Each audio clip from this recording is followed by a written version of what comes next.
IPS Sumathi గారు ఈ మధ్య మల్కాజ్గిరి సిపిగా బాధ్యతలు తీసుకున్నారు.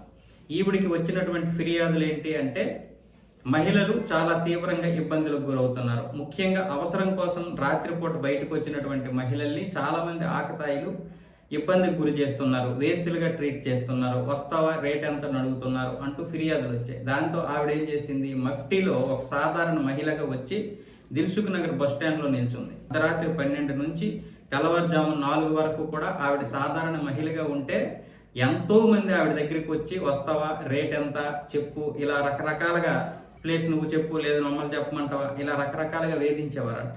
మొత్తం 3 రోజుల పాటు ఆవిడ ఈ విధంగా మఫ్టీలో వచ్చారు. మొత్తం 40 మంది ఆకతాయిల్ని గుర్తించారు, వాళ్ళందరినీ పట్టుకున్నారు. అంతేకాకుండా పోలీసుల నిర్లక్ష్యం కూడా అక్కడ స్పష్టంగా కనిపించిందట. 12 నుంచి 3 గంటల వరకు ఒక్క పెట్రోలింగ్ వాహనం కూడా కనిపించలేదు. పైగా 3:30 సమయంలో బీట్ కానిస్టేబుల్ మాత్రమే వచ్చి ఏదో అలా విజలేసుకుంటూ వెళ్ళిపోయాడంట. దాంతో ఆవిడ ఈ 40 మందిని అదుపులోకి తీసుకొని వాళ్ళందరికీ కౌన్సిలింగ్ ఇవ్వడం జరిగింది. అంటే వాళ్ళందరూ కూడా హాస్టల్లో ఉంటూ చదువు కోసం వచ్చినటువంటి వారు. కొంతమంది డ్రగ్స్కి అలవాటు అయిపోయారు, మద్యానికి అలవాటు అయిపోయారు, విచ్చలవిడిగా స్మోకింగ్ చేస్తున్నారు. వీళ్ళందరినీ వాళ్ళ తల్లిదండ్రులు కొంతమందికి చెప్పి ఈ విషయాలన్నీ కూడా విశదీకరించి మొత్తం కౌన్సిలింగ్ ఇవ్వడం జరిగింది. అలాగే పోలీసులందరికీ కూడా క్లాసులు బీగారు ఆవిడ.